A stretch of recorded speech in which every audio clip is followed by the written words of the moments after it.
আজকে তোমাদের সাথে মেকআপ টিউটোরিয়ালটা কিভাবে করলাম সেটাই তোমাদের সাথে শেয়ার করব।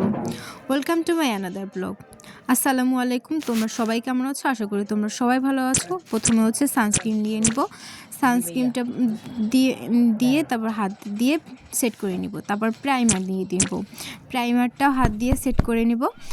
হাত দিয়ে সেট করার পরে তারপর হচ্ছে W7, তারপরে হচ্ছে কনসিলার অরেঞ্জটা দিয়ে তারপর ব্লেন্ড করে নিব। ব্লেন্ড করা হয়ে গেলে তারপরে হচ্ছে সাদা কনসিলার দিয়ে নেব। সাদা কনসিলারটা দিয়ে তারপর আমার যেখানে ডার্ক স্পট আছে সেটা হচ্ছে হাইড করে নিব। তারপরে ওটাও ব্লেন্ড করে নিব। আমার ব্লেন্ড করা হয়ে গেছে। তারপরে সেটিং পাউডার দিব। সেটিং পাউডারটা দিলে মেকআপটা লং লাস্টিং হয়, তার জন্য আমি সেটিং পাউডার দিয়ে নেব। তারপরে হচ্ছে ব্লাশ দিব। ব্লাশ দেওয়া হয়ে গেলে হাইলাইটার দিব।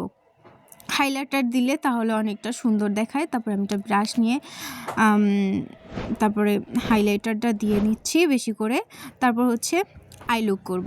আই লুকের জন্য একটা সরু একটা নিব। তারপর ফ্লাফি একটা ব্রাশ নিব। ব্রাশ নেওয়ার পর তারপর গ্লিটার দিব। গ্লিটার দেওয়ার পরে কাজল আইলাইনার দিয়ে দেব। আইলাইনারটা আমার সমস্যা হয়েছিল, তারপর ওইটা ঠিক করে নিলাম। তারপর মাস্কারা দিয়ে, তারপর লিপ লাইনার দিয়ে লিপটা আর্ট করে নিব। আর্ট করার শেষে তারপরে পিঙ্কি একটা ভেজলিন দিয়ে নেব। তারপরে মেকআপ টিউটোরিয়ালটা হয়ে গেছে। কেমন লাগলো আমার কমেন্টে জানাতে পারো।